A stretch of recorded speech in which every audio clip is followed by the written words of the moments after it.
final Rugby Paper Podcast episode centred around the Rugby World Cup 2023. We have a look at the recent changes made to the format in time for 2027, as well as the introduction of a World League. Given the fireworks that went on last time he was on, fasten your seatbelts for the return of the CEO of the Fijian Drua, Mark Evans.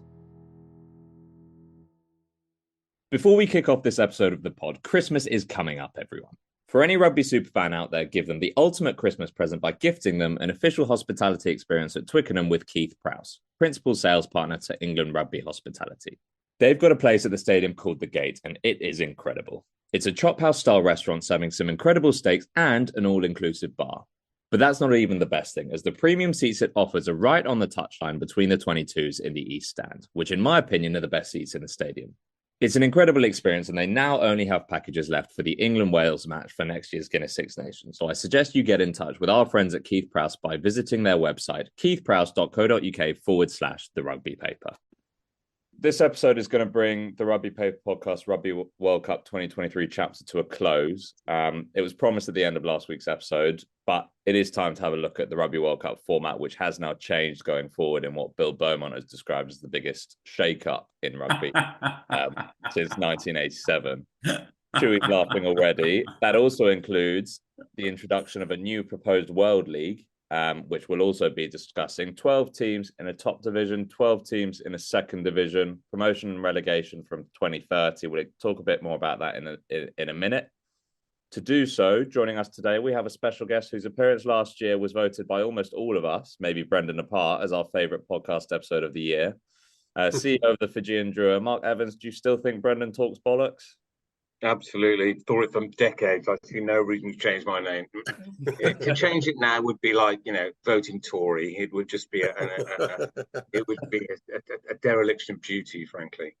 Well, you've already got Chris Hewett on side by that opening statement. How are you anyway? I'm very well, thanks. Yeah, good to be on. Thanks for asking me. Good stuff. Well, last time you were on, I believe you were a matter of days out from flying to Fiji, obviously getting underway with the Fijian Drua. In that year, you got a 7th place finish in 2023, I think I'm right in saying. Correct. Just tell us about the behind the scenes of your first year out there and how it's all been. We're only going for an hour though, aren't we? This is the very, it's brilliant. It's just so joyful. And it's a rugby dominated country, albeit small, I grant it, the like of which, if you've never lived here for a while, it's very, very hard to explain how dominant rugby is within the culture and how deeply ingrained it is amongst the people of all, both the Itoke and the Indo-Fijian communities, men, women, young, old. It's just brilliant. We have half the population watches the games live on free-to-air. Just think about that for a minute. That'd be like 32 million people in the UK watching club rugby. It's just great, and it's got huge challenges, and there's governance issues, and there's local politics, which is ferocious. There's national politics, which is equally ferocious. It's poor, but it's just the facilities are hilarious in a way. That's the wrong word. I wouldn't know it. I mean, things you just take for granted just aren't here. And there's loads still to do. There's loads and loads of stuff that isn't as good as it should be. But it's just really enjoyable. And obviously, I want to ask about the correlation with the national team. Before we take a more zoomed out approach to it, speak about, obviously, Fiji's World Cup has been very, very positive. And I thought that's the feeling back there. The project, as we rather portentously call it, the Drua project, I quite like that. I use that a lot. It's a very new Labour word. It's a very new Labour word. It's so much more glamorous than team or club, or even franchise. I'm quite keen on franchise because that irritates a lot of people in England. So I use that quite a lot. For the new Robert Hewett. And part of the project is there's a whole load of stuff around. You're trying to, in all seriousness, you're trying to improve capability in broadcast on the island. You're trying to improve capability in sort of rugby administration on the island. You're trying to get more Fijian-based or Fijian origin heritage coaches involved, etc., etc. There's a whole pile of stuff, and you're trying to not lose money because you've got no big patron behind you. You've got nobody writing checks. You've got to make payroll every fortnight. You know, it's a very disciplined environment in that sense, because you can't just say, you know, to whoever, there isn't anyone to sort of to bail you out. The bank doesn't cash your check, you can't make payroll. You know, it's that disciplined. But improving the national team, I suppose, is right up there on the podium of the three things the project's trying to do. And I suppose, given that the first year was so difficult, we had to play, I wasn't around, but they had to play in Australia. They couldn't play at home. They had to put together a team of players who were on the island in COVID in a 2-month period. You know, it was really, and they lost millions and millions of dollars of the startup capital because there was no revenue. And there were massively increased costs because you had to house them in Australia and feed them and all this stuff. So I think to by the second year, qualify for the playoffs for the first time, come 7th, win 6 games, have 18 players in the Flying Fijian squad of 33, to retain all but 2 of the of last year's squad, retain all except 2 that we wanted to retain, to have 75% of the squad signed up for 2025, to have started a development squad, 6 of whom got promoted to the main squad this year. We've got another 12 starting last month. Yeah, it's going. We always said we didn't think the national team would see the benefit till 2027 World Cup. It would take that while. We're a really young team. We've only got, oh gosh, Joe's gone to Colombia. So we've only got, I think, 2 players over the age of 26. So that's a very, very unusual age profile. You don't see many teams who are pretty successful with that type of age profile. But that's because the generation above, the Wasialevus, the Botias, the Radradras, all that lot, all those guys, they all went. You know, they all went either to rugby league and then to union or straight to union. So that whole generation is not playing for us because they're earning a lot more money playing elsewhere, and good on them, you know. So we're a young squad. So we honestly felt that 27 was going to be more likely that where we'd have a big impact. But, you know, the impact was quite significant in 23. I think Simon would, obviously Simon and I, you know, spent a lot of time together and talked a lot about a lot of things. And I think we both agreed that they got a bit tired towards the end. They've been away. People don't realize they've done 5 warm-up games. They traveled to Japan and back. They traveled to Samoa and back. Then we went to France and played in France. Then we went to England, played in England. Then we came back to France and played the World Cup. We had the 2 big games were up front, games 1 and 2, lost when we shouldn't have done to Wales. Nothing to do with the referee. It was entirely to do with we didn't take our chances. And I'm serious about that. I mean, there are always some decisions that may or may not go against, but we didn't take our chances. And we had lots and we blew it. You Harlequins don't have to stick together, don't you? And then the second game we beat Australia, and then they did get a bit tired. They did. We struggled against Georgia. Georgia played much better than they had been playing. I was really disappointed in Georgia, the World Cup generally. I've got a lot of time for them, but I've done a bit of work there, and they didn't. Apart from that one game, they didn't really play as well as they can. And then we lost to Portugal, and fair play, they deserved it. But we sort of staggered through and then energised against England. I honestly thought at 24-all we had them. I really did think that was. I thought we got them. I thought we'd run them down. They played their game. We've run them down from 24, whatever it was, 10 or something, and we just didn't quite close it.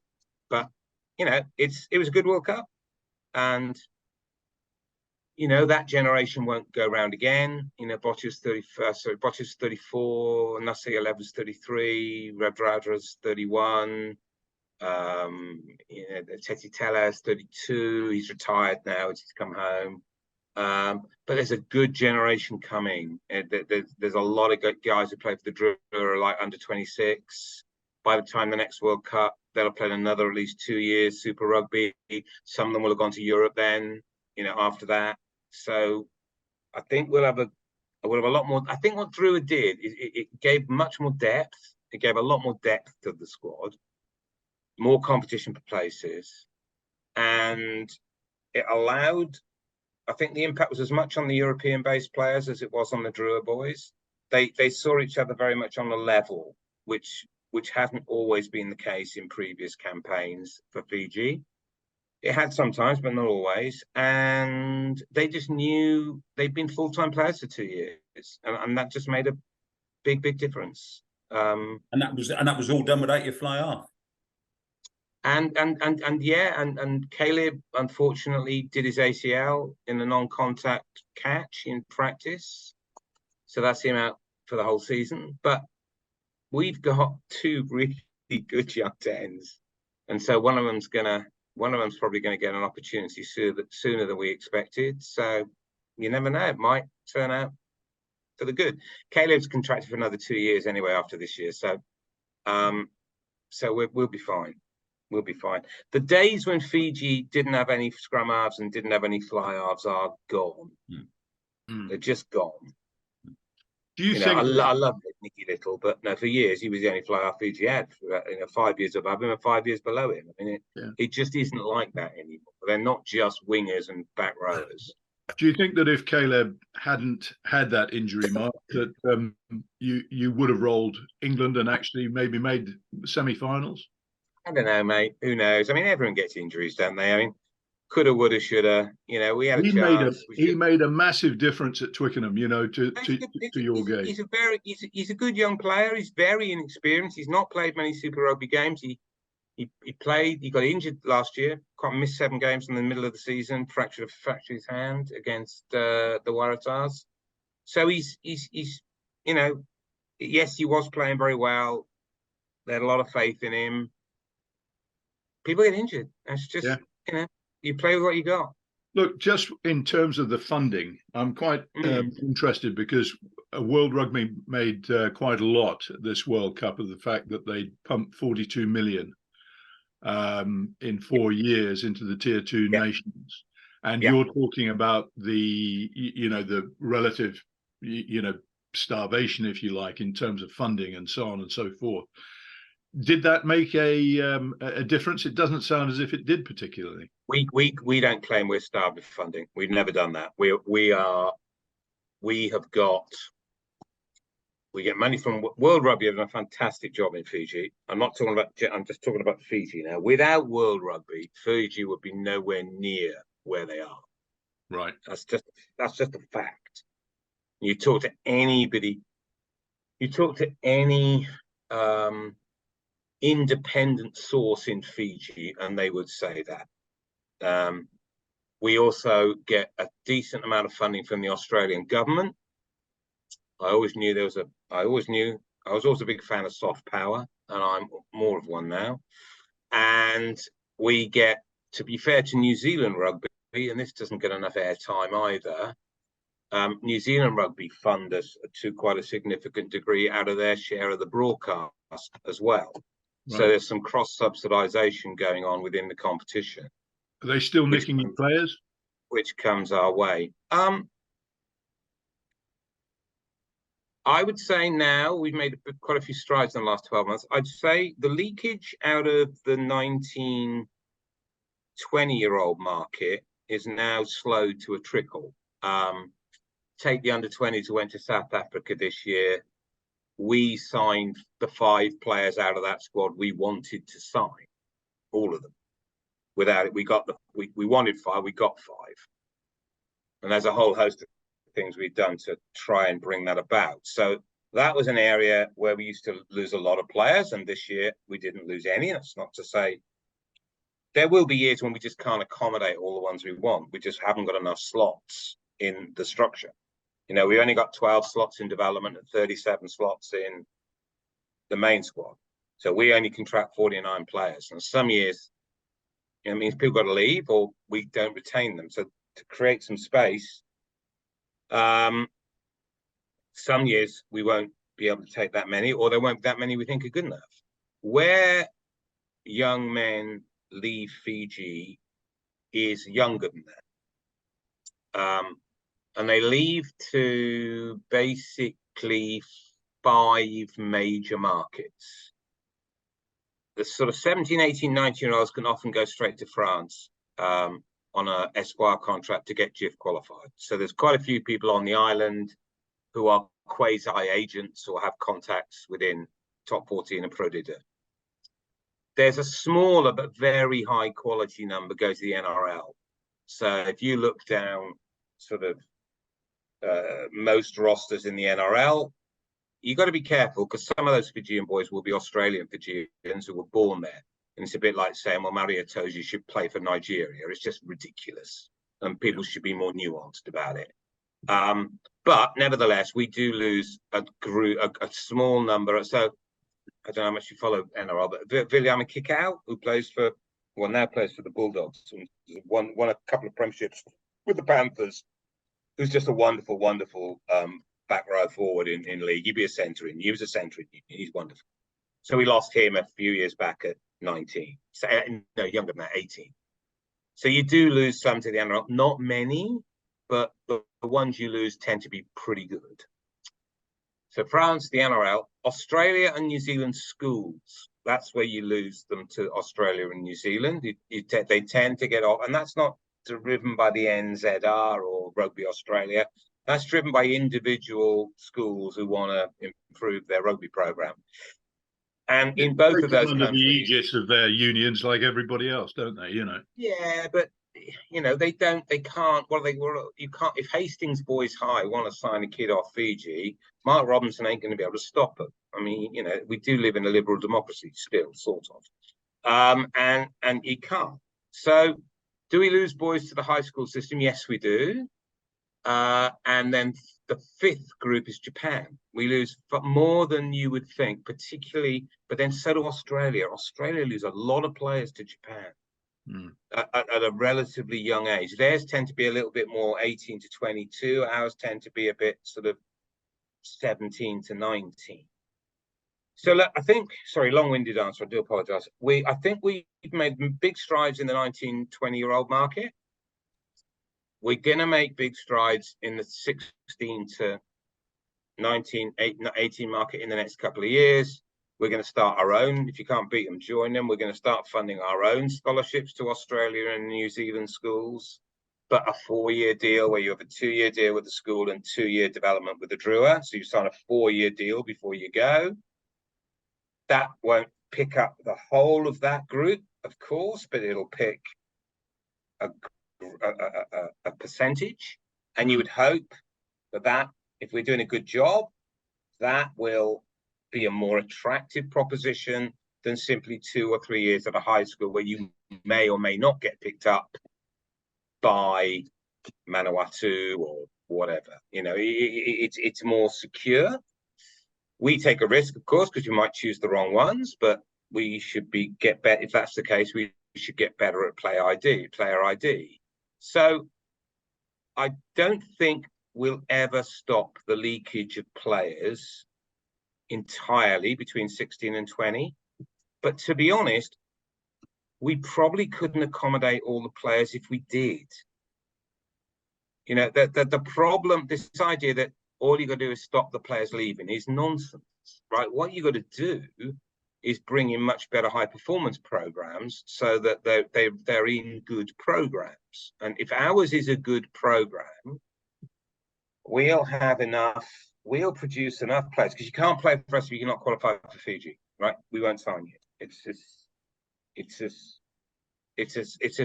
rigid as that. You've got to be two things to play for the Drua. You've got to be qualified for Fiji, and you've got to declare for Fiji. It's not enough just to be. So we couldn't sign Karevu unless he said he'd change from Australia to Fiji and he'd do his 3 years. Right? If he'd said that and he was younger than he is, we'd say fine. Right? But if I don't know, so Rob Valentini, Fijian, Marika Korobiti, Fijian, but the difference is a big difference. Korobiti is an island boy. I mean, I know because we signed him at Melbourne Storm. Rob Valentini's lived in Melbourne all his life.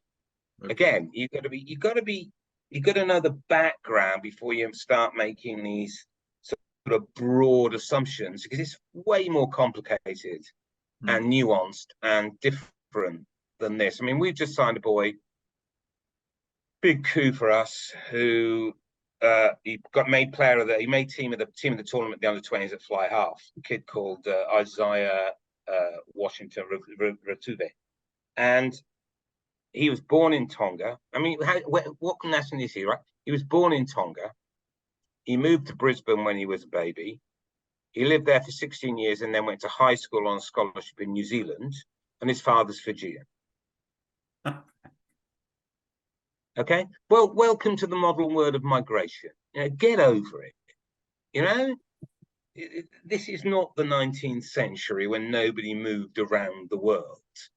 So our job is to persuade him, who could play for New Zealand, Australia, Tonga, or us. Our job is to say he's got a better chance and will get more opportunity. And does he want to play for Fiji? And he decided he wanted to play for Fiji. So he signed on a 4-year deal this summer. And we were delighted because he was the first one who came back from New Zealand of his own volition when he had an offer from the Crusaders, an offer from the Chiefs, and an offer from us. And that was a big thing for us. And we didn't win it on money. We won it on opportunity. Sorry, that was way too long for an hour's podcast. Well, the thing is, Mark, anyone who's given this whole issue a fair shake has any problem with the notion that Jonah Lomu, born in Auckland, played for New Zealand, or Michael Jones, born in Auckland, played for New Zealand, etc., etc., etc. That's not the issue some of us have had. The issue some of us have had, and that's exposure to the top level for what we call second tier or developing nations. Yeah. And that's been rambling on forever since Moses played. I mean, the whole thing has been ridiculous.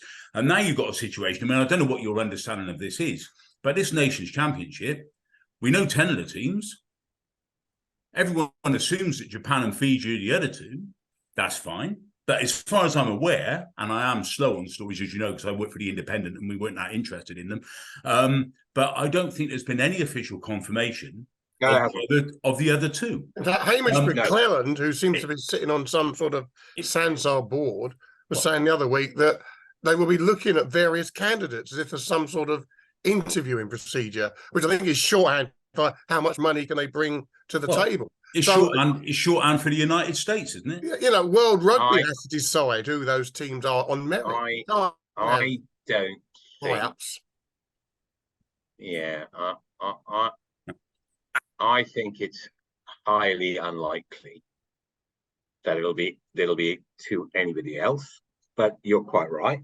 It's not been made official, and coming back to what we said earlier about World Rugby, in some of these countries, there are a lot of, if you like, non-rugby issues that are at times quite concerning.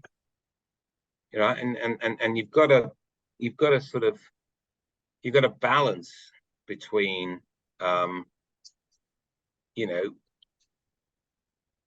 it's a really interesting balance, because obviously it looks like Fiji, which I'm obviously very passionately involved, may well benefit from these changes.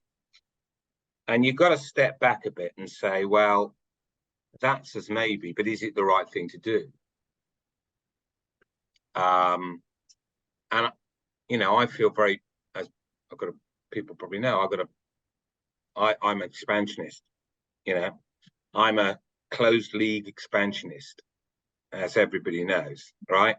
Relegation is the enemy of growth at international and domestic level. And anyone who doesn't understand that is an idiot. Well, I'd say the other way around, Mark. I'd say that really? if you look at if you look at what's happening in the English Premiership at the moment, what you've got is relegation having a major part in the downturn and the killing of the game here. Yeah, well, I could demolish that argument, but let's talk about the World I've heard League your demolition before, and the new structure. But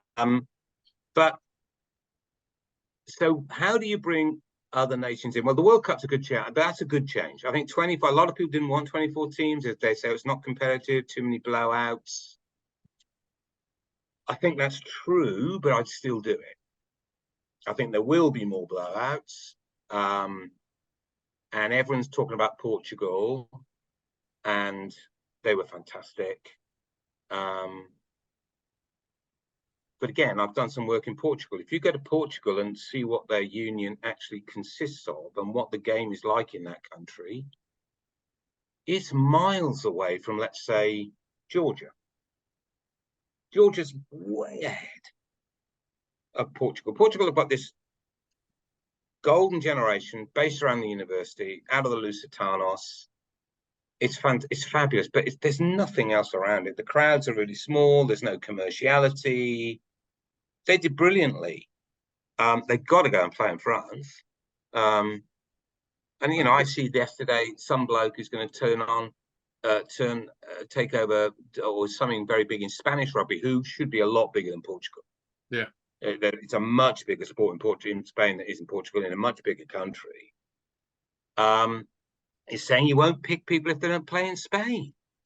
He was misquoted there, Mark. I tweeted him on, but good. He was slightly misquoted. But what did he mean then, Bren? Well, I'm trying to think exactly what he said was, first of all, they valued the link with heritage players in France, but they weren't going to go chasing them. They had to come to them. They weren't chasing them. They weren't going to do any what I would call buy-ups. Anybody who's already been capped for Spain is eligible going forward. I think what he was trying to say is, and I suspect your point you're coming to here, is you've got to concentrate on the domestic league if they're going to grow. They've got a great under-20 team like Portugal had. We've got to get these guys playing rugby all the time before they go off to France. So listen, he was getting his feet under the table, but he wasn't putting a blanket ban on French-based players. I think well, that's good to hear, because it would be disastrous. But I do think World Rugby have got a model to develop in most countries now. I think they've finally hit on a model that sort of works. I do think, whether it's Black Lion in Georgia or Lusitanos in Portugal, they're good teams, or Drua in Fiji, or it's really difficult. We haven't even touched on Tonga and Samoa. Tonga and Samoa are so much more difficult. So much more difficult. Moana have not had a great start to the first two seasons. I think you just got to be patient, because it's I can't see a better model than putting a team in Auckland, even though they're really struggling for an audience. Auckland, they've got the Blues, they've got the Warriors. The Warriors have had a wonderful season. They've been sold out most weekends for the first time in decades. And Moana are competing in that market. But I don't see how else you do it for Samoa and Tonga. The islands are so small. They're much poorer than Fiji. And we can just about put it together on the island, one team. And I think that model is working quite well in South America. One team, maybe two. Georgia's now got two, haven't they? They've got two franchises, professional teams, full-time players underneath the national team, and then all the others playing abroad. For a developing nation with a limited commerciality and a limited player base, I think that model's pretty as good as you're going to get. And they play each other. And if you put a national competition around that, fine. But I mean, you'd never work in Fiji just said build up the Skipper Cup. It would never, ever, ever work. Yeah, they've got to play against better teams than that. I'd just like to say one thing about, in reference to what you said about Portugal and how sort of undeveloped outside the university structure the game is there. The Portuguese level of support, people going along to the stadiums and supporting them in France, was astounding. It was great. Yeah, it was. Well, given what you said, it was astounding, really. I mean, no, because there's the expat Portuguese community in France is huge. It's big, yeah. Those guys weren't coming from Lisbon largely. They live in France. Yeah, sure. But they're Portuguese, so they went on to watch their national team.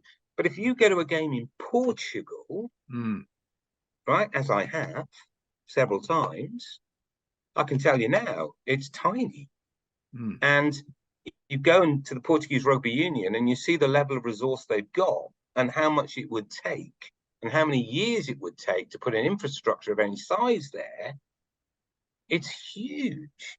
I mean, it really is. I mean, it's the two that look most promising to me, ironically, Georgia. Georgia has got everything it'll ever need. Georgia just needs time and games, regular games against the top tier. Now, you've got to find a way to get that around, and that won't do it, Mark. The international community will not do it. I mean, talk. I mean, you spoke about relegation being the enemy of growth. I understand that argument, absolutely, and I don't necessarily disagree with it with any great passion. I mean, all these things are nuanced, as you were talking about the issues of island players playing abroad. It's a very nuanced argument, but I don't believe, as I'm sitting here, with the new Nations Championship structure and two divisions, that promotion and relegation will ever happen. And the reason I say that is that we've had this discussion about the Six Nations for a long time now, very often involving Georgia. And I was told by a very, very senior member of the Rugby Football Union that Scotland simply say Six Nations relegation is not an option because we go back. We go, and Italy would say the same. We go back, and they would say the same. Well, they may well say the same. They may well say the same about the Nations Championship because that's 2 years of fixtures. So your idea of promotion relegation is gone straight away. They'll vote it out in 2029. They own the company. They'll just vote it out. If Portugal came up, they don't want Portugal. They don't bring any gate. You're absolute. There's no way there's ever going to be, whichever point, promotion and relegation out of the Six Nations. It's just never, ever, ever going to happen for a very simple reason. If you look at the history of the Six Nations, I mean, whether it repeats itself, you would say, every nation has come bottom at some point of time. I think that's true, isn't it? It must be. France certainly were bottom for decades. Italy had been bottom for decades. Ireland used to be bottom for decades, and Scotland. England would certainly have managed it in the 70s. And I'm sure England have come bottom once or twice, right? Yeah. Just play the record through to the end, right? What does Scotland do if they get down to the second tier, even for one season? What do you think that does to their revenue? So tell me, how are you going to finance grassroots development in Scotland then? And how are you going to finance Edinburgh and Glasgow? And how are you going to finance the national team? Because it is all predicated on revenues that have been built up over decades through a tournament that's got huge value. Surely, to goodness, the only way you can do this is through controlled expansion and not through promotion or relegation. So why are World Rugby talking about promotion and relegation in the Nations Championship? Why? Yeah, why? Well, because there are some people, extraordinary enough, who don't agree with me. I think it's a nonsense, right? I think the way to do it is the way that actually it just hasn't been quick enough. the way that 4 nations went to 6, and the Rugby Championship has gone from 3, and it will soon be 6. Right? That is the route. You expand, and people say, "Oh, it's not enough weeks. It's not enough weeks." Fine, we'll split the competition in half then. Right? Restructure it. We've done it with the World Cup, right? Everyone said, "Oh, there aren't enough 24 competitive teams." No, there aren't. No, there aren't. There's going to be some horrible, horrible fixtures in 2027 and 31. There were some horrible fixtures this time too. And they're a big turn-off for non-rugby people. They are. They are. Chris, I know they're a turn-off for me. I find them deeply dull. Yeah. But sometimes you got to pay a price, right? It's the price you pay, because you can't, on the one hand, I would say, argue for more regular competitive games for the likes of Spain and Portugal and Georgia and Fiji and Tonga and Samoa et al., and then shrink the World Cup. Yeah. Which for all its faults does currently give those countries a very limited and unsatisfactory access to top level competition. And it'll be bad. Building up a country that can compete with the likes of New Zealand and South Africa takes decades. Okay. You know, the days when Canada could go and get to a World Cup because we're all jolly amateur boys and had a drink up, they're gone. Those days, that is not coming back. Yeah, just going back to the promotion and relegation thing, Mark. We talk international or domestic? International, 6 nations. Right. That's what we were talking about. Okay. And its knock-on effect for the Nations Cup and so on and so forth. What is it that happens in France with the top 14 and Pro D2 and the leagues below? What happens is that they make sure that the funding available in Pro D2 is enough for them to aspire to get back in, and it's not a pipe dream. So if you said of the current 6 nations that they all put an element of their earnings from the 6 nations into a pot that enabled them to spread it through the second tier, the European Nations Cup, so that the idea of getting promotion back out of it is not a financial disaster of the sort that you're talking about. That is another solution to the problem. The problem is that they're greedy, and World Rugby's distribution of its monies and so on does not address that greed to a degree. It can be done another way, and it should be done another way, in my view.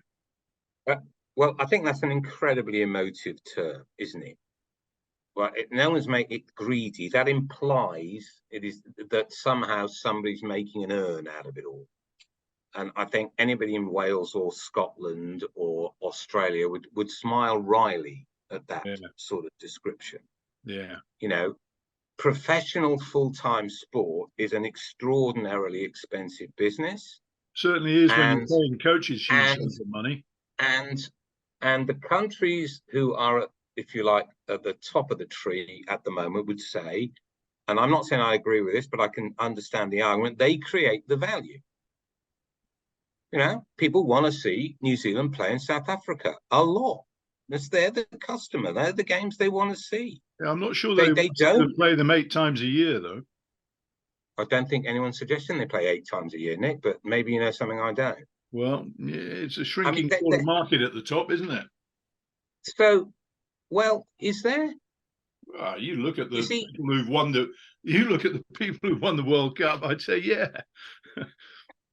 Well, that you can't legislate people to become worse, can you? You can't say, "I'm sorry, you lot. You're too good." Can you stop being quite so good? That. I don't think promotion relegation does that. I think it's a meritocracy. You know. Yeah. It's my problem with Scotland, for example. Yeah. Nick, I'm never going to change your mind. You're wrong, but I'm never going to change your mind. It's that the world of sport is awash with that system being shown to be incredibly inefficient, right? The only sports and countries that can get away with it are the very, very largest markets. You've just said one yourself. Why can they get away with it in France? Because it's the largest rugby market in the world, bar none.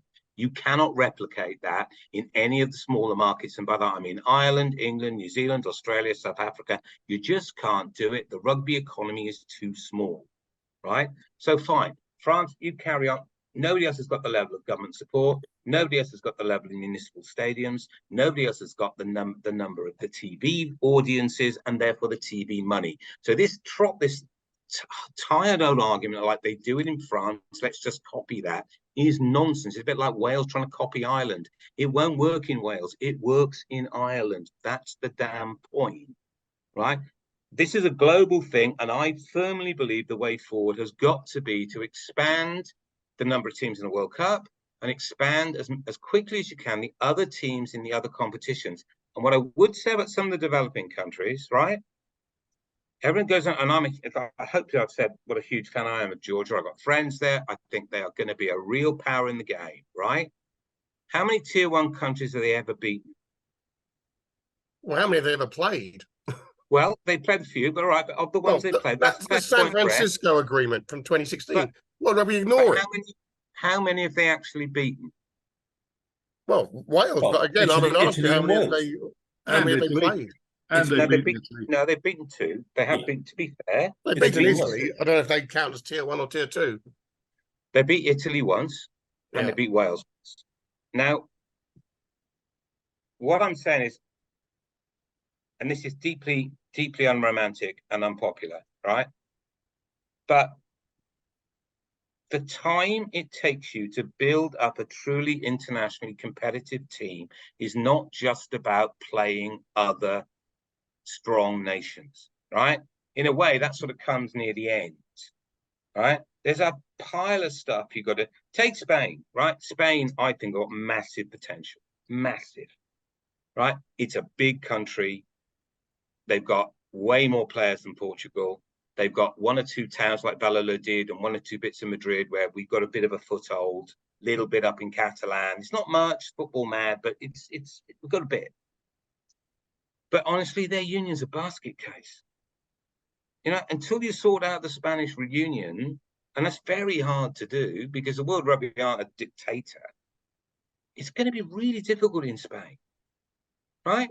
Georgia have been at this 20 years, Mark. They've been in World Cups for 20 years.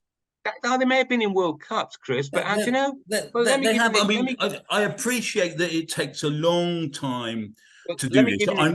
I'm not convinced. I'm not convinced that without much more radical thinking, and I'm talking about stuff like revenue sharing, about teams playing high quality fixtures, not necessarily against the All Black first team, but no, I'd agree with that. And that we're going to probably come on to that. I think New Zealand Maori or whatever it is. I think there's a pile of stuff you can do around the other types of teams, and I don't see any of it happening. What I do see happening is a narrowing of international rugby at the top level.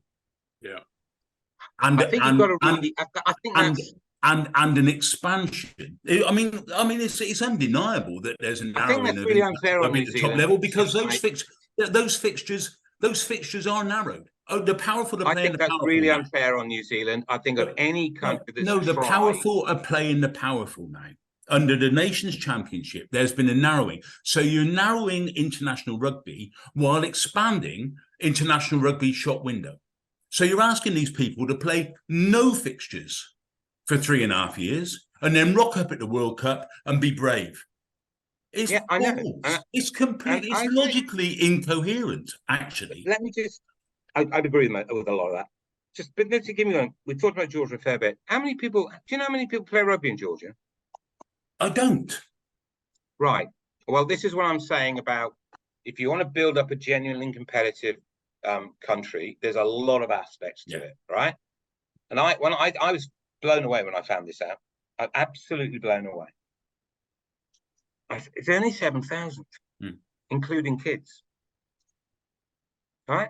I went out and did some work there just before I came to Fiji, and I said, tell me what your real problems are. You know, tell me. But I can see your strengths. I can see you've got political alignment between all the political parties, the government, that's really important, because in lots of countries there isn't, right? I can see that you've got a genuine culture of rugby because it represents being not Russian, right? And it goes back away, and I get that. And there's the whole link to Lilo and the wrestling and all that kind of stuff. Get all that. So what are your problems? So, well, hardly anyone plays. We've got very few clubs, and we've got very few pitches, right?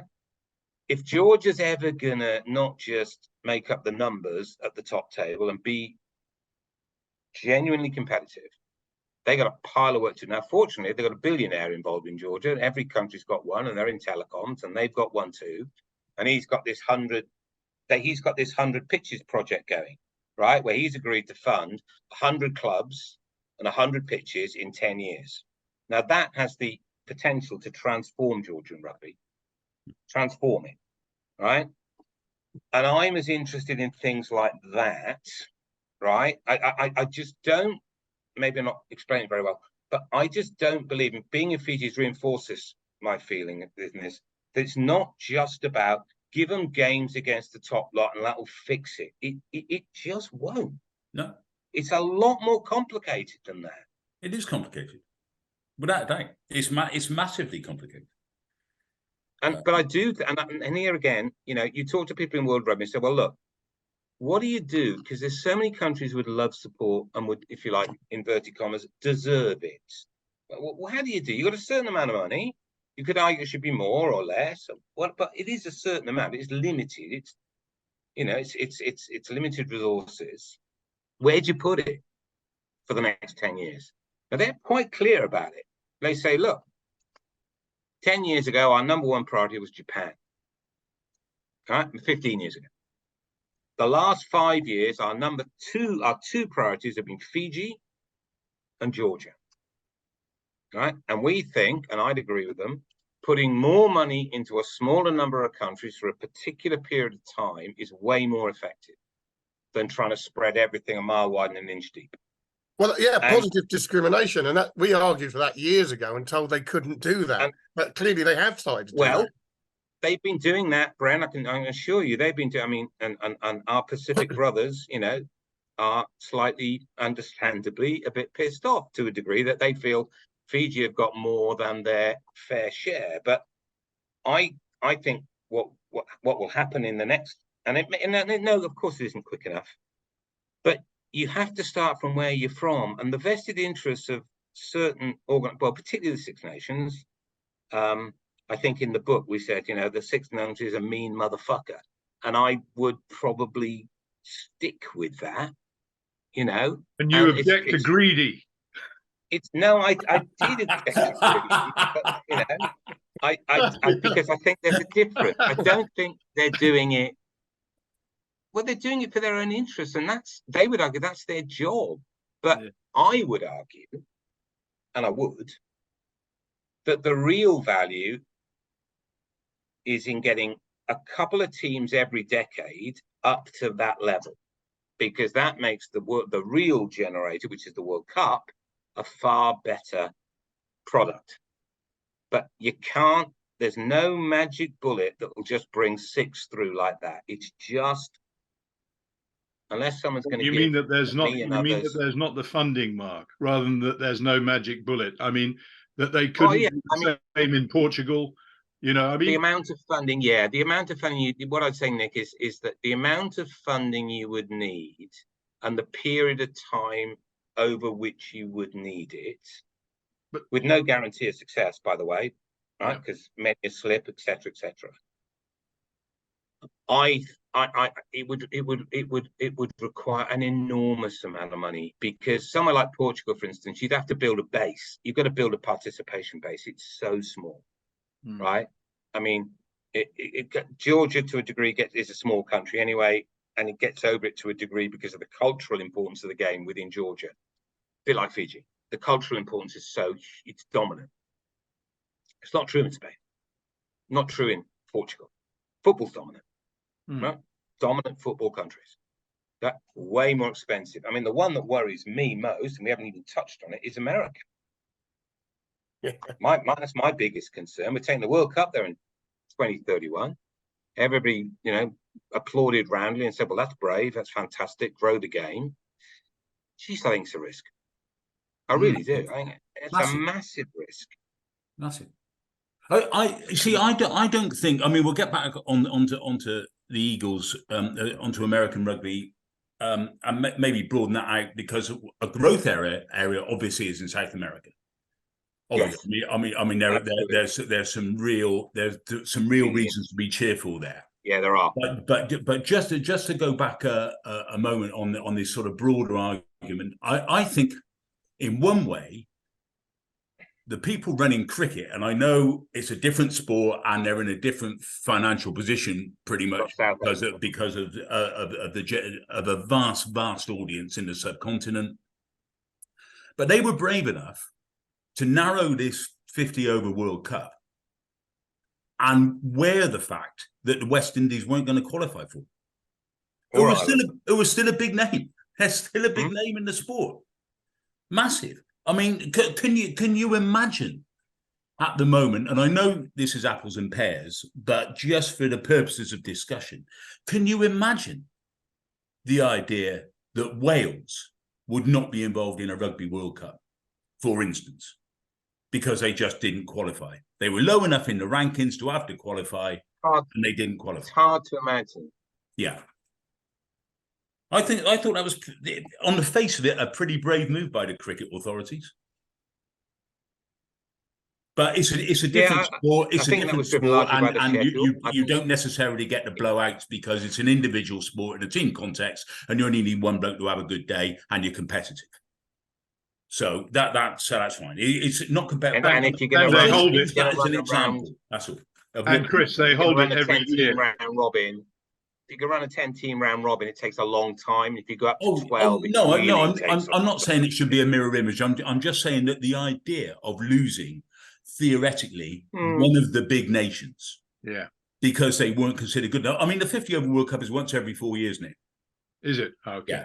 Yeah. The World Cup is once every 4 years, but it's just an example. I only use it as an example of a world sporting governing body being brave enough to wear the loss of a staple because they weren't good enough to get in. Yeah. I suppose my view is it always drives me mad rugby's so small, and I want the World Cup to lead the way in expansion, and that means we have to live with a few very untidy. I mean, there's a whole lot of stuff we haven't touched on. Look at the under-20s World Cup, for example. It happens every year, right? Promotion and relegation, by the way, Nick, you'll be delighted, right? And so at the moment, Scotland are not in the top tier of under 20s, and they didn't get promoted last year because I think Spain won it. I think I might be wrong there. So I'm sure someone will correct me. I think Spain won it.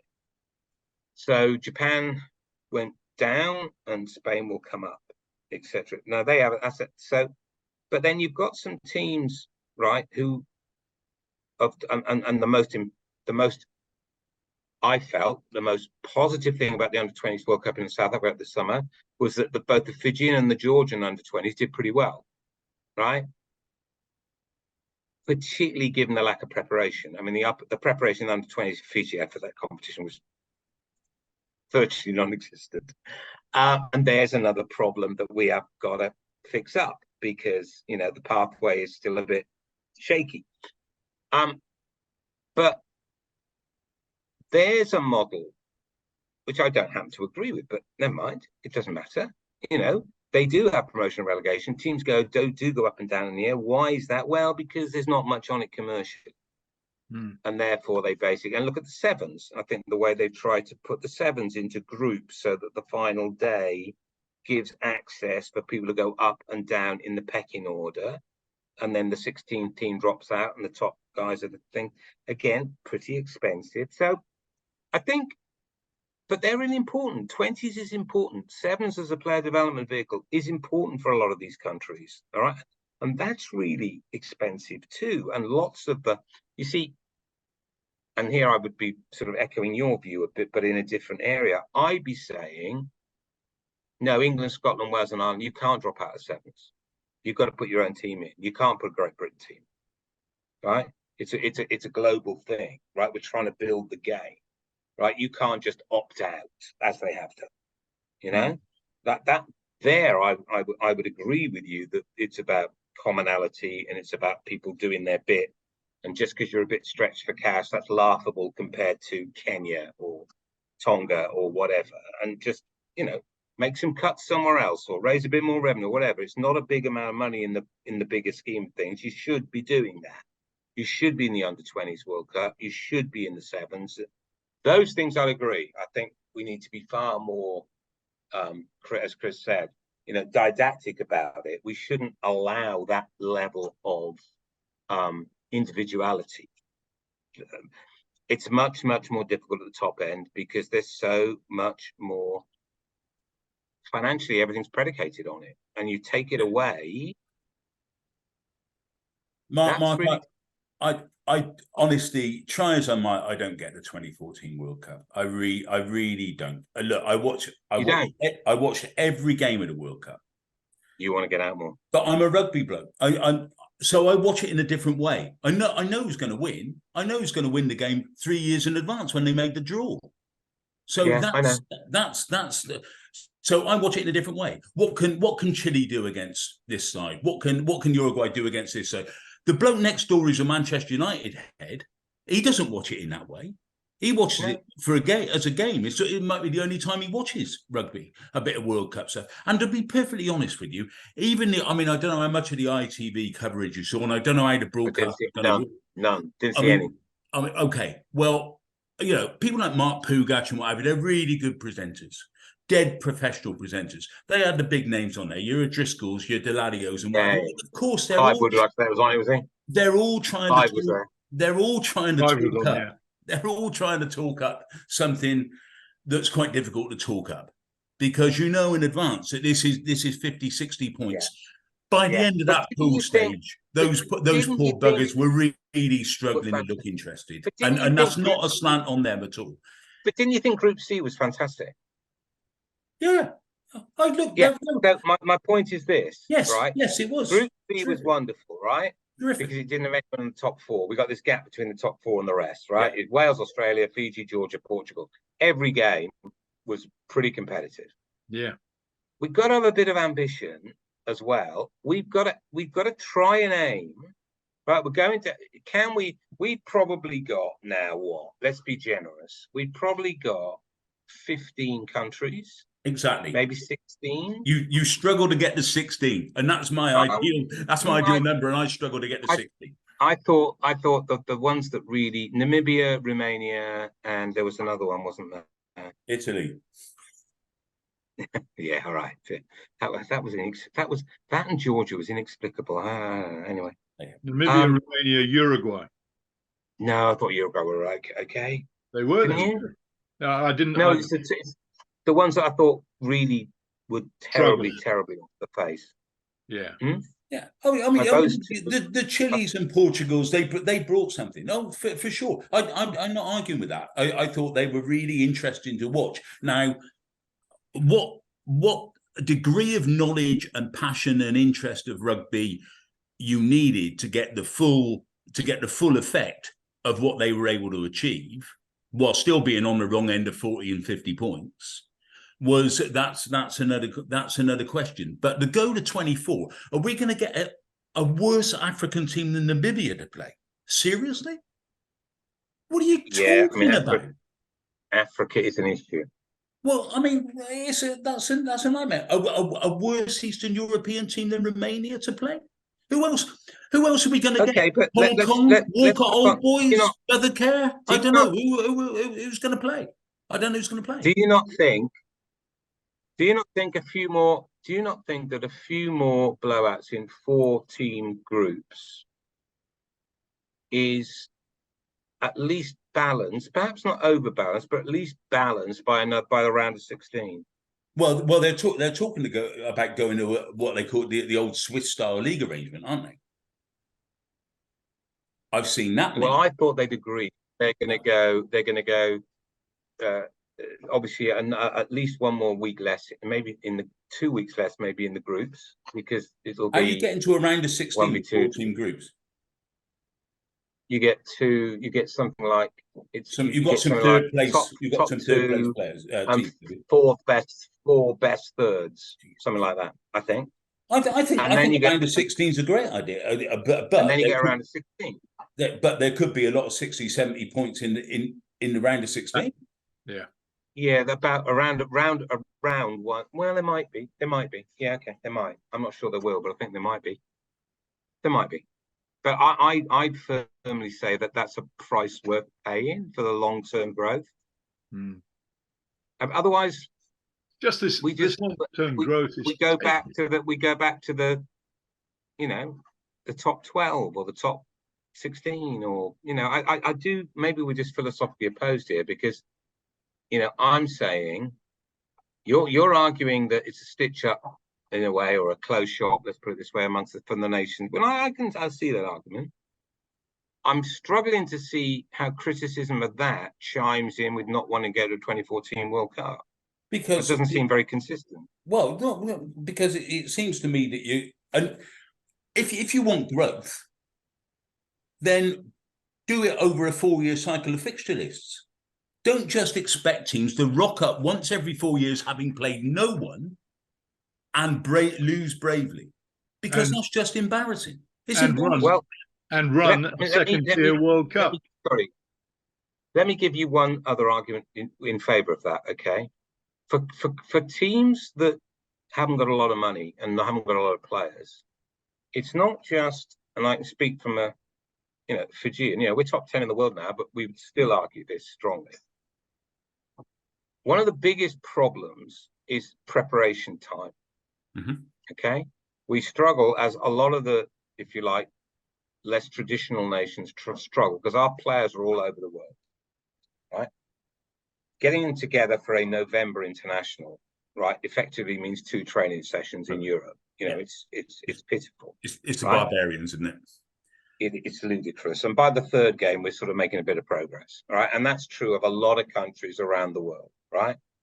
Yeah. The World Cup may have very, very many flaws, but for a nation like Fiji, and I would suggest even more so Samoa and Tonga and Portugal and Georgia, you get your players together for a long time before it, and it's quite a long tournament while you're there.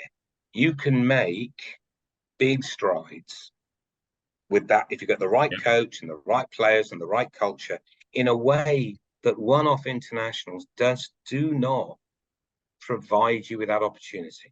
So your second-tier World Cup run simultaneously gives you exactly those advantages. Well, then you get away from what you are again, which is about access to playing the best teams. Oh no, that's what I'm saying. You're either going to have access to playing the best teams, but not for 6 weeks, for 4 years. So you're arguing. Let me get this straight. So you're arguing for a 2-tier World Cup. Yep. Well, as things stand, with the Nations Championship and what have you, yes. Right, but let's try and do the World Cup first, right? And then So you'd argue for a 2-tier World Cup played in the same country, I assume. Yeah, well, so played Monday to Thursday. Right. So then you argue you get, so you get more, and then the other competition, presumably you get then from that, is you get qualification games, don't you? Right. Yeah. So, you see, it was interesting because you talked to the guys in Fiji and said, well, for years, we played Tonga and Samoa, maybe Japan every now and again. I mean, still, guys still get irate when England have not been to Fiji in the professional era. Yeah. And at least the Nations Cup will make sure that happens.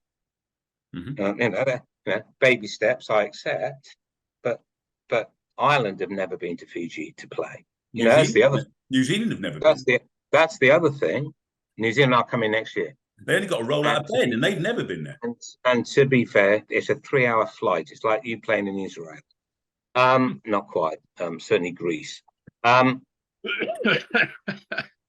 Ireland have never been to Fiji to play an international, and we do this to countries as well. Is that all the games they do get tend to be away, right? At least again in a World Cup, you play a country on a neutral unless you get the host, you play them in a neutral venue. There are, in my argument, as you're trying to build, and I do argue this strongly, this does take decades. It's a complicated, expensive game. It takes decades. You can't just flick a switch, right? I mean, I thought one of the most disappointing teams at the World Cup this gone was Japan. I was really disappointed in Japan. I thought they'd gone backwards. Mm-hmm. And then you find out, and then you talk to people who work there and talk to people, and it's nothing to do with fixtures. It's nothing to do. So why have you gone backwards? It's simple. We're really strong at high school. They go to university, and they have to wait till the third year to get in the team because of the whole hierarchical thing. And then they have to wait to get in the company team. And so the level of pace of development between about 18 and 23 is slowed right down. That's not a money thing. That's not a fixture thing. That's a cultural thing. Yeah, but that system was in place ahead of 2015. And only Japanese can fix that. Sorry. Yeah, but that system was in place ahead of 2015. Yes, it was, and they overcame it by effectively cancelling domestic rugby. Oh, okay. All right. That's a good answer. So, yeah. I'm not sure that's a long-term option, no, to indeed. be honest. Indeed. So I suppose all I'm arguing is I do think they've got a model now. You mentioned South America. You see, I think there's interesting rumours. I don't know if this is true, so please don't make this a splash, right? But I'm hearing rumours that the Jaguares may reform and be based out of the west coast of America. Miami, yeah. Because the problem you've got is everyone knows Argentina are good enough to put a team into Super Rugby Pacific or and we all know the real solution would be an explosion of rugby in North America would allow you to get down. But I can't see that happening at the moment. So if you put the Jaguares in somewhere, San Diego, San Francisco, LA, whatever, direct flight from Auckland, direct flight from Sydney, direct flight from Landy, that might work. It ain't going to work in Buenos Aires. But love it. Much as you might love it, right? It ain't going to work in Buenos Aires. And you talk to all the Argentinian guys who voted against this, by the way, all the South Americans voted against this change for the very reasons, and I understand that you're putting forward, saying you're doing nothing for tier 2. We're not voting for this. But there is some interesting, South Africa to Buenos Aires to Sydney to Nandi was ridiculous. And that's just we can't do that. How environmentally unfriendly do you want to be? But would it work with a Jaguares team based? It's quite a short season. That would be, and then maybe, you have Argentina A playing with Chile, Uruguay, and whatever. The point you did make, Chris, I'd be completely in agreement. The larger nations need to be playing non-test teams regularly against some of the countries ranked 14, 15, 16, 17, 18. I think that's absolutely agree with that 100%. That can make a real difference, actually. And again, this to me comes under things like you've got to put a sevens team in, you've got to play in the under 20s, you've got to put your rep teams up against some of these other teams. Because it's the art of the possible as well, to a degree. That is easier to get through. Yeah. If we can just bring in the sort of format of the World League to tie in everything that's being talked about. Obviously, I sort of alluded to the format of it at the start. It's 12 teams in Division 1, 12 teams in Division 2. Mark, what's the logic behind ring fencing it until 2030? Because that's the main. No, I'm not in. I don't know, Ollie. I'm not in the room. I don't run the Fijian Rugby Union, so I can't answer that. No, I'm asking what you believe the logic is, or whether you see any logic to it. It's things like, and people hate this, but the Lions tour is a real blog, right? If you really want to be radical, get rid of the British Lions. Because that opens up a whole load of stuff.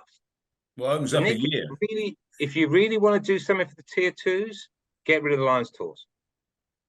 It's an act. Say, I'm not arguing for this. I'm just saying there's a radical option for you. But, well, you say self-serving. You say looking after themselves. Yeah. How can you defend it? You're the boys making the arguments. It would open up a year. I mean, I have serious problems with as to where the Lions are at the moment. Anyway, in terms of it's structured on rugby romance. The Lions, to me, now there's nothing wrong with that. I'm as big a romantic as the next guy, with a hell of a lot of rugby. I mean, that's in a way that's deep in the DNA of rugby. For what you would call rugby people, that whole romantic view of clinging on to the stuff in the past. UK, yes, but, in the UK, but we're down to 8, 9 games, whatever it is. Increasingly, the games outside the Test matches are meaningless or next to meaningless. The idea of picking a side on form in real time during a Lions tour is gone. I mean, Warren Gatland, who knows as much or spent as much time with the Lions as anyone on earth, basically said any Lions coach now has to pick his Test side before he leaves. Before they leave. Well, that's not what the Lions is meant to be about, as we all understand it. So I do have problems with the Lions. Maybe we shouldn't go down that rabbit hole. But I mean, if you're looking at radical solutions on behalf of the whole game, which I think is what you guys were arguing, you cannot have that elephant in the room. You've got to deal with that too. I certainly think the Lions have to go to South America. I mean, if the Lions are going to continue, they have to go to South America. Look, nobody's saying that the Lions don't have to adapt, and a lot of us have been saying it for a very, very long time. But the idea that you scrap something that is one of the the great highlights of the sport, something that energizes people not just in the UK, but also Australia, South Africa, and New Zealand, is fewer teams in the Nations Cup, Nick. Just seems bizarre to me, I mean, isn't it? Do people in France watch the Lions? I don't know. I mean, this is. I think that they take an interest in it. Absolutely, they do. I don't know. I mean, I don't even know if it's televised in France. Absolutely, it is. They do take an interest in it. Yeah, they've got an interest in the sport. Full stop. I mean, you could argue, and I've heard it say, well, they should change the nature of it. It should become South America 4 years, Pacific Islands the next 4 years, and one in New Zealand, Australia, and South Africa for the third one. All right, you could come up with all kinds of iterations, and I'm not arguing for it. I'm just making it. I'm just putting it up there and saying, guys, you can't have sacred. If you're on for radical change and revenue sharing and for the greater good and giving people a fair shot and all the rest of it, a concept that only involves 7 nations over 12 years has got a lot of justification to do. It is a reinforcement of old world supremacy. It is. It is. I love the. The Lions seems great, but within the frame of what we're discussing, the Lions is a reinforcement of old world supremacy. It is. That's the ultimate closed shop. Yeah, but it's not, I mean, the ultimate closed shop. I mean, one of the things is that you can, there could be a justification financially. They put more money into World Rugby coffers for development and so on. Well, there we go back to the arguments. There we go back to the heart of our arguments. The heart of our arguments for the last hour and a quarter has been: how are you going to balance? How are you going to balance the interests of the people who generate the money, which are the top nations, against the idea of expanding your game? What do you consider to be more important? Now, of course, it's nuance. It's not an either or. Of course, it's not. But it's but old world interests in rugby, the same as I dare say they are in other sports. But the old established order fights its corner like a dog. It does, and it will continue to do so. World Rugby make any money out of Lions tours. I think it's entirely shared between the British Lions and the host nation. Yeah. I wasn't referring to World Rugby there. I wasn't, when I said the established order, I didn't mean World Rugby. I meant, but World Rugby is only a creature of its constituent bodies. No. Correct, and that's someone like Gus Pichot, his whole argument is exactly what you've just outlined, is that there is no, and I'm sort of making a more general argument, but you guys were quite specific about, is that you don't have to persuade me that the sport is conservative with small c and hidebound, and like all organizations, a victim of its own history to some degree. I totally understand that, but I'm also think that there are things I think there are things you could get people around which are deliverable. I'm not a great one for, well, here's a great, wonderful theory, but you can't execute it. Well, that's great, but I didn't really want to do philosophy. Sorry, 1 second. But we'll see. Where are you on the World Cup numbers, Nick? You with Chris, or you would stay at 20 or go to 24? Where you sit on that one? I wouldn't go to 24. Just because I think that the mismatches are a complete, and the length of the tournament this time round as well. It dissipated the tournament a lot. Obviously, there was the additional factor of France going out in the quarters, but I think that I'm very, very keen on the idea of a second tier World Cup, how it leaps into and where it fits in with the with the main tournament. In principle, what I'd like to see is the 4 semi-finalists from it go into the join the 16 and get some headwind from playing in the initial tournament, in the second tier tournament. I don't like the idea of dead rubbers.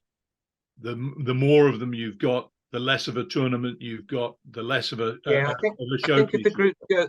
I think if the groups size goes back to 4, which is what I understand the proposal is, 6 groups of 4. I think the number of dead rubbers will be reduced, because by definition you'll have, I think we've all agreed, we've probably got about a 15 team.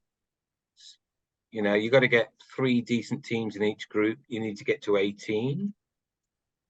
And there will be. If you've got 3 decent teams in each group and 1 dud, you've got a lot of dead rubbers. You've got 3 duds. But it's interesting, isn't it, though? You've got 3 duds per group. That's a nightmare. I thought that was really interesting, though. The crowds didn't fall much for the blowouts. Yeah, but very often, Mark, in World Cups, if it's marketed well, and I'm not inside the way the French marketed the World Cup, but we all remember the famous game in Tasmania between Romania and Namibia, I think, which was a sellout back in 2003 or whatever it was. They market those games quite hard. When you've got 4 years. And as you say, France being the biggest rugby constituency in the world, there's a genuine passion for it there. Whether that would have happened, whether you can do that, I suppose if anyone can do that, the United States will be able to do it. But whether you can do it in Australia in 4 years' time, that will be an interesting one. That's going to be fascinating. That's going to be fascinating. Yeah, country I know well. my son's living in Australia, and apart from when there's an Eddie Jones row, the coverage now in Australian daily newspapers is minuscule. Minuscule. Oh no, it's not news, Chris. It was No. I mean, it's. I was working there from 13. Of course, several years later, it was the same. It was the same then. Yeah, it's never been a mass market sport in that part of the world. But no, but it's they been do more follow the Wallabies still. Been There's much still more genuine interest in the Wallabies. Yeah, But much that's more of about a it, presence. Much more of a presence than it is now. You know, I mean, it's really fallen off the edge, hasn't it? that was the Jehovah's Witnesses, by the way, and Good. I can refer you to my new brochure. Mate, there's only 144,000 being allowed in, and you're certainly not going to be one of them. Well, which I can only say, and I never thought I'd say this, but Jehovah's Witnesses brochure, of which I am now in possession, makes more sense than World Rugby. A little harsh, I feel. A little harsh. He hasn't read it either.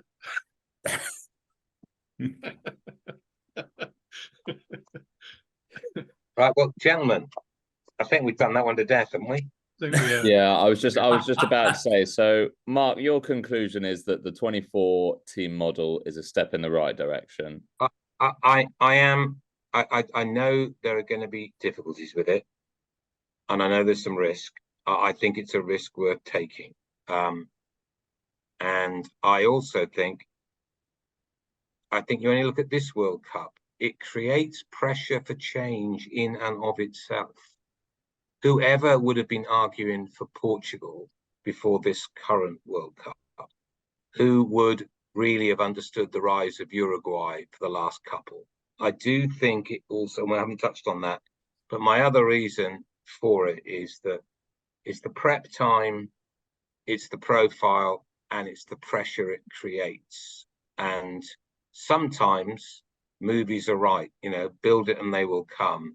I think I sort of half believe I that. would like to think that the rugby sort of governing class can find ways of catching the breeze that's been generated by the successful minnows, for want of a better word. The idea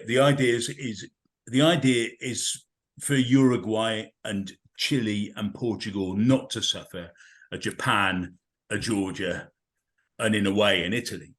It builds on what it's achieved and doesn't take, a lot of these things can always be 2 steps forwards, 1 step back. But in some nations, I think we've seen 1 step forward and 2 steps back, and that's the wrong direction, whichever way you cut it. So it's interesting that, but wouldn't you agree? You've been following the game a long time. In fact, all three of us are of an age. And have a look back to how many were competitive in '95. Do you not think we've come a fair way? Well, it depends how you measure these things, Mark. I mean, I did some rough sort of nonsense on this subject 2 or 3 weeks ago, and these were the biggest winning margins. No, I didn't mean the margins. I meant the number of nations that you would say, on the basis of the last 20 years, 30, 25 years. No, they're a rugby nation. They play. They've got teams. Well, I suppose I wouldn't have said. Look at Canada. You've lost Canada. I agree. Yeah, you've lost Canada. And Romania, effectively. You lost Romania. Italy have always had a side up and down. You would say that there have been times when Tonga and Samoa have been ahead of a lot, but although actually the Tongans and Samoans, I mean particularly Samoans, had their moments during this World Cup anyway. They did. Which was reassuring. It's quite a difficult thing to measure competitiveness, isn't it? It is. I'm not sure competitiveness is. Sorry, as we've gone down another bit. I'm not sure competitiveness is quite the thing. I think it's more about do they look this is very hard to measure, right? But I mean, I'm a bit like you. I didn't watch all the games, Chris, but I watched a fair number. And I'm always like, do they look like a proper rugby team? And that's a ridiculous metric, right? But do they look like they know what they're doing? It's easier to judge. It's easier to judge uncompetitive than it is competitive. Actually. Yeah, and I must admit, I looked at some of those teams this time and thought, cool, fair play. Yeah. Regardless of the result, you're a proper team. And maybe I'm being glass half full, but I honestly think there are significantly more nations now. And even though the level's gone at the top has gone really, really high, I think there are significantly more nations now. When you watch them play at a World Cup, you think, "Oh, actually, you know what? You're a proper team." Yeah, and I know they come to a World Cup and some of them to underperform a bit, and we've mentioned a couple, and a couple come to it and they overperform a bit, and they surprise us. But I would never have thought Portugal could play like that. I would never have thought Chile could play like that. 20 years ago, I wasn't even sure they played, if I'm honest. In a world of small advances, in a way, I take more encouragement from the fact that Uruguay have not gone backwards at all from where they were 4 years ago. So they won a game 4 years ago, and they've won a game this time, and it was. So the notion that they were a complete fluke is that's dissipated a little bit, and that you would hope that they can be stronger again next time. Of course you would. I mean, and they are small advances, and it does take an enormous amount of time. And South America is geographically so isolated. Indeed, the South American solution's got to come out of South America. Well, I think just too in a way it is, Mark. I mean, that's what's happened to a degree. They've been the architects of their own rise, and you've got to admire that. And maybe I definitely think we can do some more with rep teams going to those types of nations. I definitely think we can do some more around the sevens and the under-20s, and I definitely think we can do some more around this whole idea of franchises in one country and playing each other as well. You've probably never been to a rugby. You've been to a Rugby Europe International? Brendan will have done. Brendan, who's the expert on such lot, is the expert on Rugby Europe. It's really fast. It's really interesting. It really is. But it's uplifting and depressing in equal measures, depending on who you go and see. Actually, but I'll tell you what, I'd pay money to go and see Portugal play Spain when they next play. That apparently, I've never been to that, but that's one of the biggest rivalries that there is. That's always a bit of a belter, I'm told. So I think that might be worth a watch. Good. Right, guys. I think that probably does wrap us up. Yeah, I'm definitely going to get to bed now. Stick to an hour, but Mark, I'm conscious that it's 10:30 p.m. where you are. All right, boys. Take care. That was very interesting. Hey, it's good to see you, Mark. Best of luck. Likewise, Mark. Take care, Mark. Thanks very much. Take care. After a dramatic Rugby World Cup, all eyes are now on the Guinness Six Nations. Make it a special day with friends, family, teammates, colleagues, or clients by booking an exceptional official hospitality experience with our friends at Keith Prowse, principal sales partner to England Rugby Hospitality. Their match day experience in the gate really has to be seen to be believed. So book your experience now and make memories that will last a lifetime. Visit keithprowse.co.uk/the Rugby Paper now. Thanks for listening to this week's edition of the Rugby Paper Podcast. And don't forget to subscribe on whichever podcast platform you use and recommend the show to your friends. The Rugby Paper is available to buy every Sunday, and to make sure you don't miss it, subscribe through our print, digital and online options at therugbypaper.co.uk/subscriptions. That's therugbypaper.co.uk/subscriptions to get all our content for as little as 14p per day.